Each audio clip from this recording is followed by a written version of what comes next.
Saudara, di tengah konflik yang masih berkecamuk di Timur Tengah, krisis minyak dan energi kini menghantui sejumlah negara.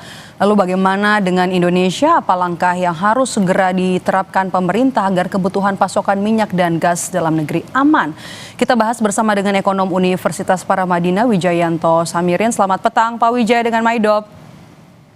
Selamat sore, Pak Maidop. Oke, Pak Wijaya, kalau kita lihat kan dari catatan ada India, kemudian juga Filipina, Thailand sudah mengalami krisis BBM. Tadi Menteri SDM Bahlil Lahadalia juga bilang stok BBM nasional aman. Nah, sejauh ini bagaimana Anda melihat kebijakan dari pemerintah dalam hal mengamankan stok BBM dalam negeri di tengah perang? Ya, kita lihat memang situasi Indonesia berbeda dengan Filipina, Kamboja, Myanmar, Pakistan.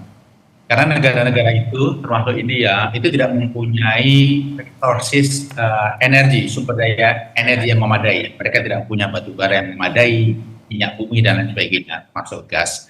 Nah, kita punya cadangan itu, punya produksi itu, walaupun tidak bisa mencukupi seluruh kebutuhan, tetapi itu sangat membantu. Nah, memang situasi kita tidak separah mereka, tetapi kita harus ingat, Filipina deklarasi darurat energi ketika reserve minyak mereka, reserve strategiknya itu 30-45 hari. Nah, kita menurut Pak Bahlil 20 hingga 24 hari. Jadi angka yang relatif aman, tetapi kita tidak boleh berpangku tangan. Jadi saya sepakat pemerintah kemudian mencari alternatif sumber minyak yang lain untuk menutup hambatan impor dari Middle East yang jumlahnya cukup besar. Negara mana yang bisa dilirik, Pak Wijaya? Ada beberapa opsi. Salah satu yang terbuka adalah Amerika Serikat. Tentunya perlu waktu lebih lama. Kemudian Afrika.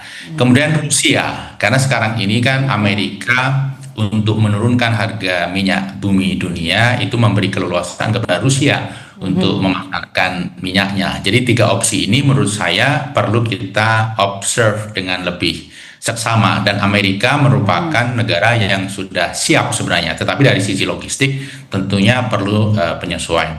Nah, di lain pihak, selain dari sisi keberlanjutan supply, penghematan yang dilakukan oleh masyarakat kita itu juga perlu didorong, sehingga ide work from home itu merupakan salah satu opsi yang menarik yang menurut saya perlu direalisasikan, tentunya dengan beberapa kebijakan detail yang perlu dibahas lebih lanjut.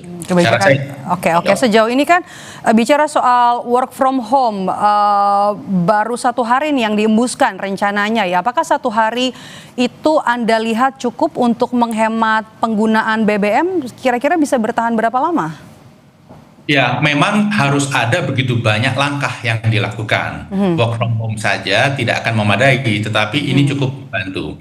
Hitungan kasar saya itu menunjukkan kira-kira kita bisa menghemat hampir 10% konsumsi BBM kalau WFH 1 hari ini dijalankan. Kemudian kita bisa menghemat import BBM sekitar 100 triliun per tahun. Kemudian subsidi juga bisa dihemat sekitar 15 triliun per tahun. Dari sisi nilai tentunya cukup membantu, tetapi tidak sangat signifikan. Tetapi kalau dikombin dengan berbagai pendekatan yang lain, saya rasa kita akan mempunyai solusi yang memadai. Karena perang tidak kunjung usai nih Pak Wijaya, apakah pemerintah Anda nilai perlu membuat skenario lain untuk bisa menjaga kondisi ekonomi nasional agar tidak ada inflasi?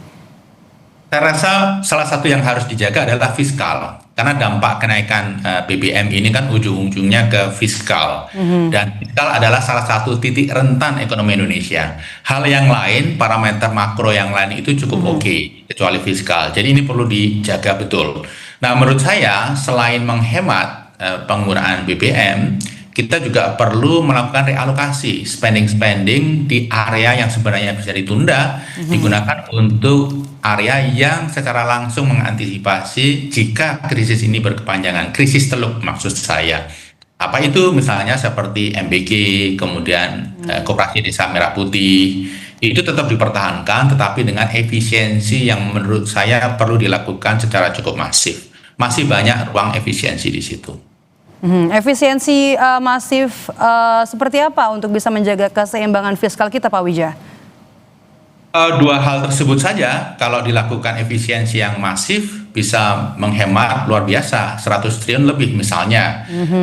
Menteri Keuangan kan mengatakan efisiensi MBG bisa menghemat 40 triliun per tahun. Tetapi kan itu efisiensi, belum memasukkan faktor ketika target itu dilakukan rasionalisasi. Misalnya akhir tahun jangan 83 juta, tetapi cukup seperti saat ini saja. Atau bahkan lebih diturunkan, fokus kepada masyarakat yang betul-betul memerlukan.